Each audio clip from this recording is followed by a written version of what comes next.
Le rôle d'un producteur en animation, c'est d'abord de découvrir l'idée, hein. Les producteurs sont généralement, ceux de l'ONF tout au moins, sont généralement proactifs. On va chercher les cinéastes. Pour moi, la soirée des Jutras, elle est assez intéressante et surtout la nomination de ces deux films-là, mais de terminer avec celui de Michel Cournoyer, avec qui d'ailleurs j'ai commencé quand je suis arrivé il y a 8 ans au studio d'animation, ou 9 ans plutôt, et puis de terminer avec aussi Marie-Josée Taillefer qui livre un magnifique documentaire animé.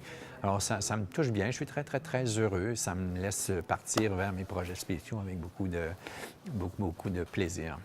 Ce film-là de Michel Cournoyer est un projet qui a une très, très longue vie, en fait.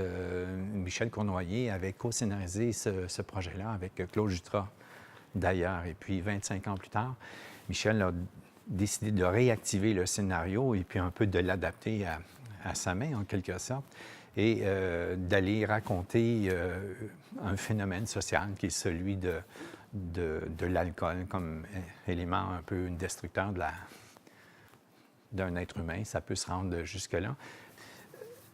Certains sujets très délicats dans le répertoire de Michel, par exemple la sexualité ou l'inceste ou l'alcoolisme. Alors, ce sont des sujets sociaux qui ne vieillissent pas, qui sont universels et puis qui percutent également le spectateur quand on voit ce type d'œuvre-là. On ne peut pas être insensible. Mais dans le cas de Michel, qui est en même temps une espèce de belle grande poétesse de ces sujets-là, elle les traite de façon artistique dans son style de métamorphose. Elle peut passer facilement d'un corps existant à une forme inédite dans l'espace de quelques secondes et tout ça avec une conséquence laissant une trace d'émotion et une trace de compréhension aussi pour illustrer un état d'esprit, une façon d'être ou une conséquence de ce qu'un sujet aurait pu devenir à travers un sujet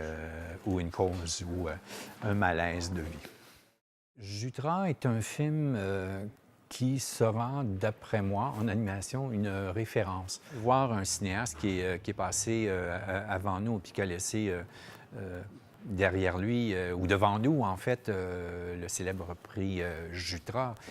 Alors, c'est une autre façon de jeter un coup d'œil sur un cinéaste de chez nous. L'animation a cet effet extraordinaire de pouvoir avoir un propos éditorial, mais aussi d'avoir un propos critique, de pouvoir aussi avoir un élément émouvant, d'avoir aussi un élément extrêmement inspirant.